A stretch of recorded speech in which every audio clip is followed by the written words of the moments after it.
like to share a bit with you what is Tantra. So that's this big question. Most people have heard about Tantra mainly connecting to sexuality. But Tantra is an ancient path to enlightenment. So how many of you have done yoga? Like, are you familiar with yoga? Like, almost everyone has done yoga before. Okay, so yoga is seen a bit more like the masculine way to enlightenment. Why? Because you train your mind, you use lots of meditation and yoga poses to strengthen your body and to train your willpower, to train your mind. And this is a path to enlightenment. And you gaze on yantras, or you hum something, but it's more steady, it's not so much moving. And in Tantra, it's a bit different, it's more flowy. It's like, it's called the more feminine way to enlightenment, because we really come from our minds to our hearts and to our bodies, and we really try to feel more, to really expand our capacity to feel and to love and to accept ourselves, our bodies, our sexuality, our desires, our no's, other people, and as well like really nature, Mother Earth, like to really expand this field. And in Tantra, every aspect of you is welcome. So whatever you feel, however you express yourself, it's very, very inclusive. And we really welcome this. And this is why one part of Tantra is sexuality. So it's not at all that it's focused, it's maybe 10%, like it's just a part. But different to other philosophies or religions, it's not cut out and excluded, and no, we don't want to see it and we don't want to have to do something. No, it's just part of it, because it's part of our bodies, it's part of our being, it's part of creation. Like, we go into sexuality, we create human beings and we give birth. So it's really strange to exclude this part of being human from religions or from path to enlightenment, because it's just a part. And in Tantra, we really come to a space of self-love. So the first step in Tantra is always to evolve, to strengthen the connection with yourself. And then with your body, with your physical body, to feel more, to explore more, to really get familiar how this body functions. Because in the Western world, we don't really learn it. We don't really know how it functions. We get this thing, but there's no description, you know. And this is the thing. And in Tantra, we start to reveal, to put away all these layers and all these programs and all what we have learned, to come back to our core, to really come back to our essence, to connect to our essence, to who we really are and what we really want and what we really feel. Instead of living through all these filters and masks, and I don't want to show this feeling, or I'm not allowed to be loud as a woman, or to feel anger, or these kind of things, or I have shame around some body parts. And in Tantra, we really start slowly, gently to remove all of this, so that we can really come to this point where we are really connected to our essence, and to become, how to say, more stable in ourselves. Like when we're really connected with ourselves, and this is our truth, and we choose, and we always know what is right, and no one can tell us what is right. So what we have learned mainly in the Western societies is to, okay, we have to go to school. It's mainly about the mind, yeah, like all this grades we get and all the things we have to learn. We use our minds for this, but we are not using so much our bodies. And in Tantra is really to bring us back to this, to really come back to the connection between soul, mind, and body, like to really holistically, to the wholeness of our whole being, because we are multi-dimensional. like our soul is somewhere in the quantum field, if you will, and then we have this mind which is amazing, it can solve things, and then we have our bodies, we can create love, and we can create feelings, and we can connect with each other, and this is really what it is about. And when we have established a deeper connection to our bodies, to ourselves and our feelings, and have learned to express our feelings, our desires, our no's more, then we can come into connection with others. So then, out of this more cleaned space, I would say, when we have really removed lots of these things, how we have to be, how we have to behave in a relationship, how to be a woman, how to be a man, what is expected from me, we can more freely and much more authentically and vulnerable connect to others. And then it feels more safe for us to show ourselves, to show our feelings, and as well to stay present with someone and receive the other being without judging, just being with each other.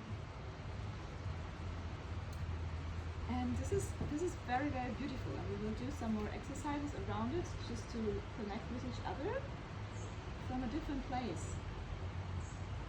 So most of the time in the Western world,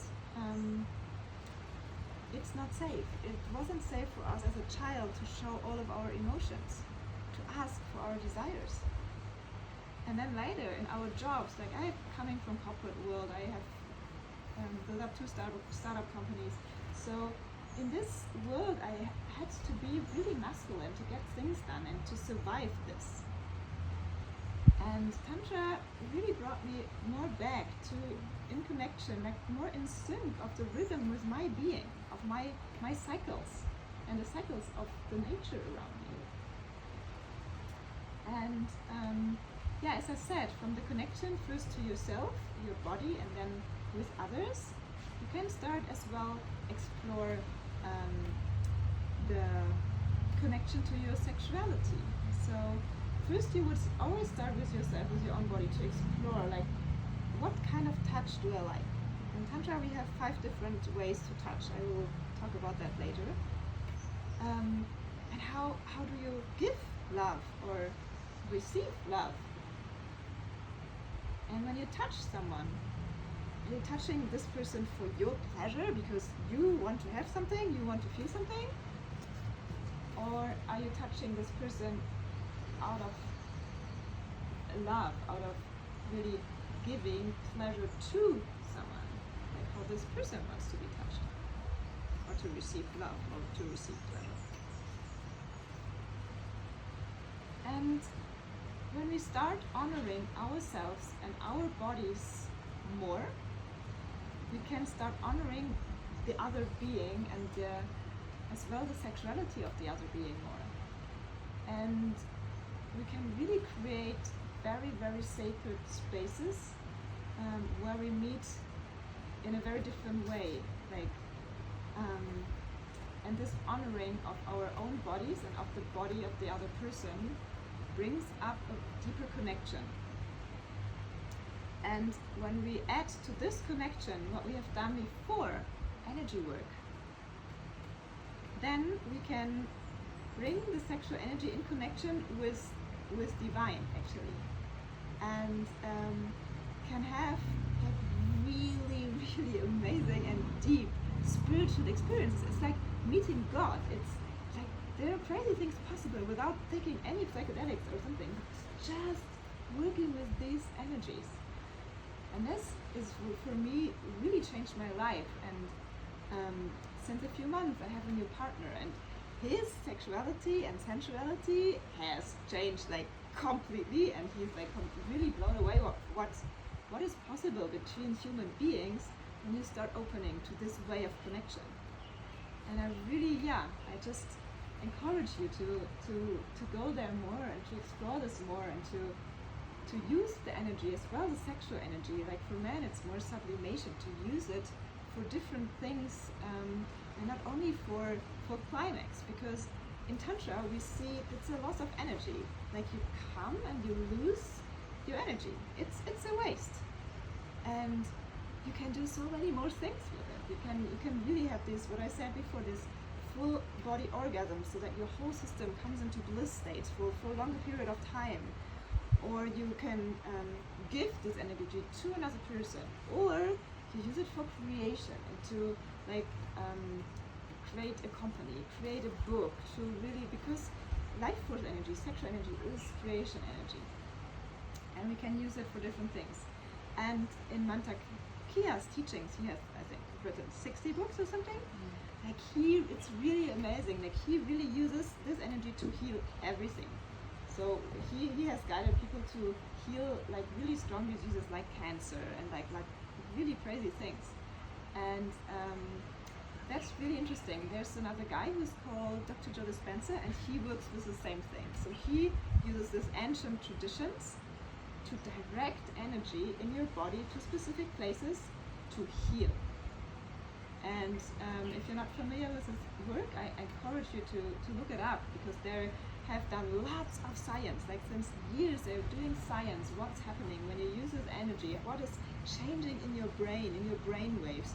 They even go, we have goosebumps, to the level of epigenetics, so they can even change on a genetic level with this energy. They can change, everyone can change imprints.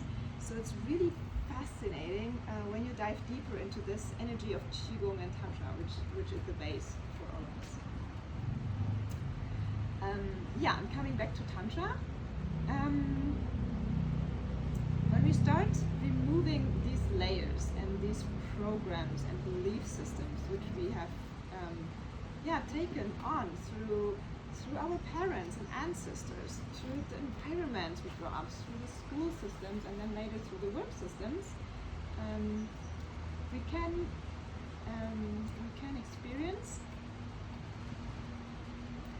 experience that this deeper connection brings us, brings us much more balance, health, happiness, and pleasure in our lives. So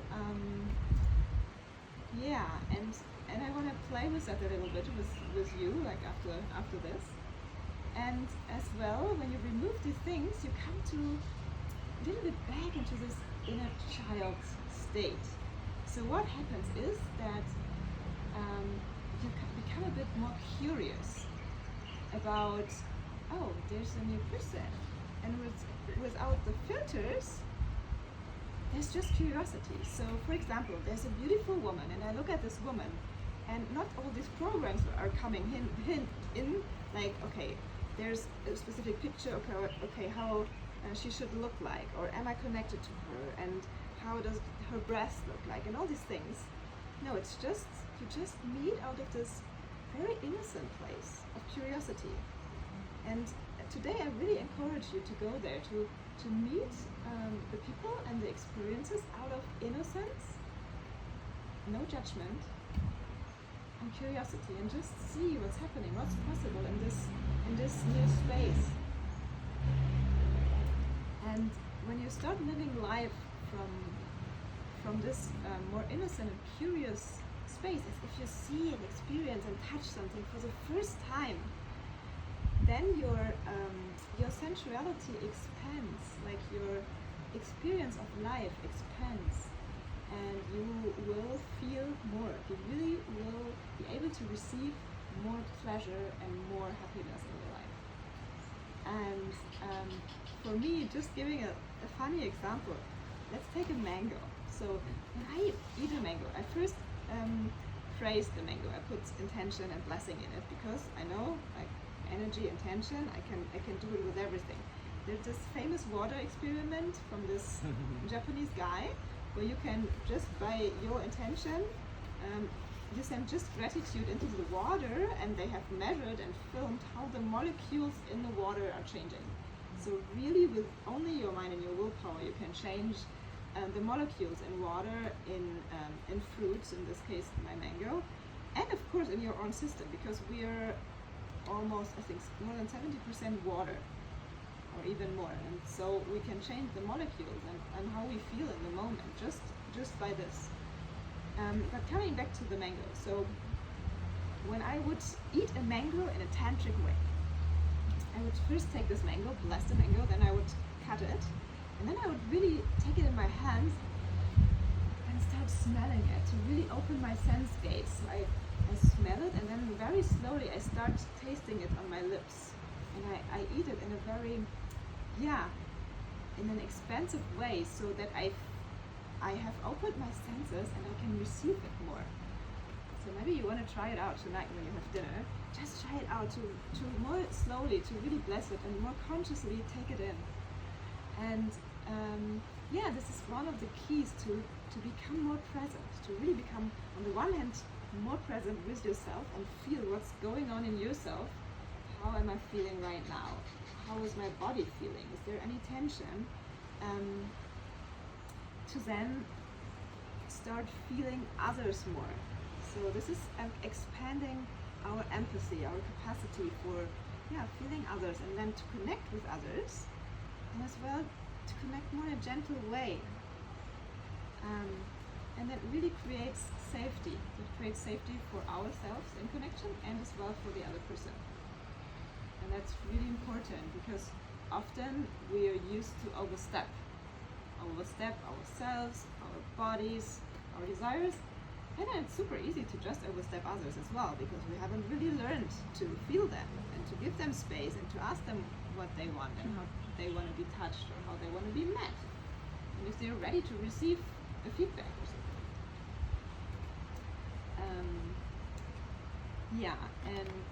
As well, I would like to add to innocence and curiosity, playfulness. So in Tantra, there's no right or wrong.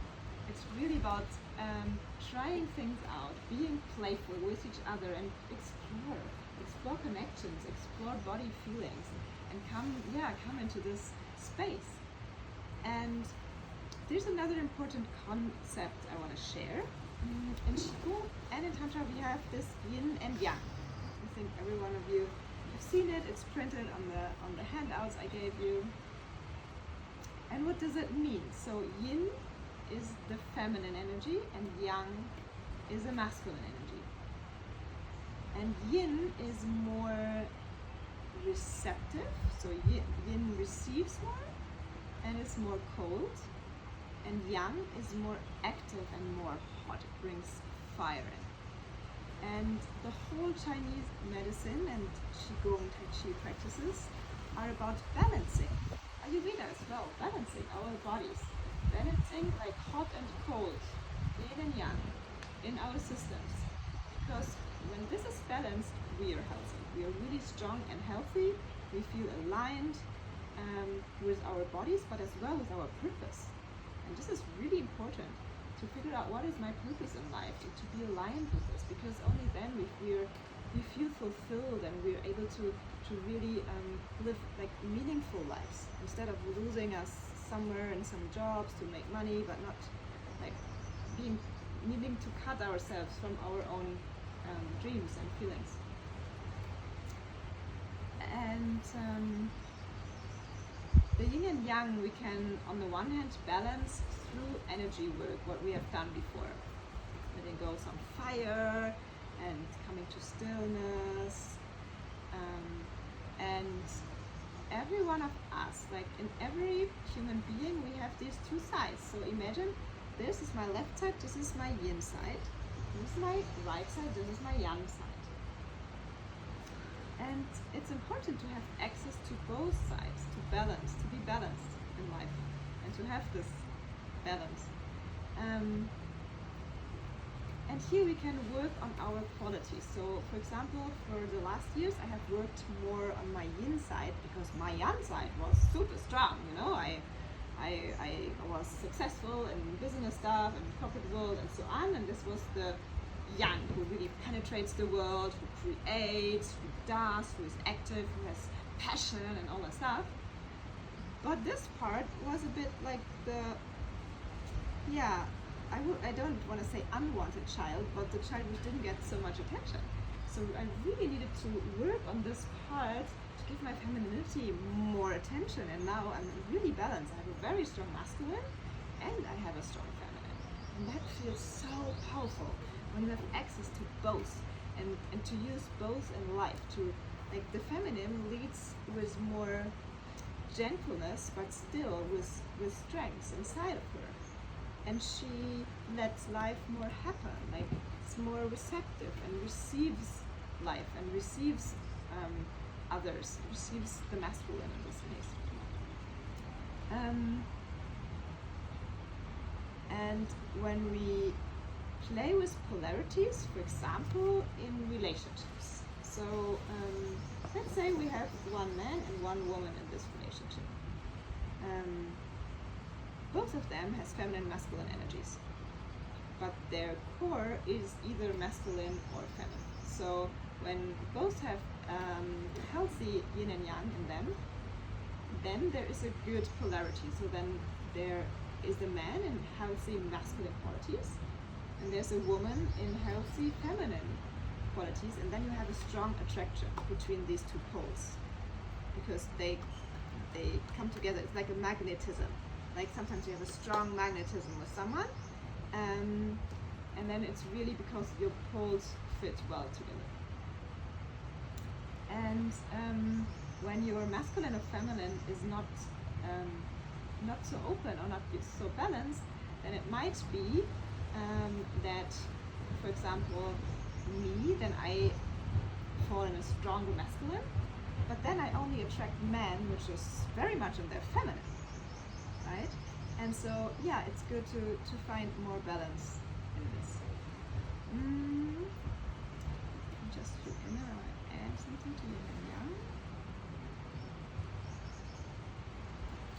No, that's fine. Any questions so far for what I have shared? No? Okay, great. Then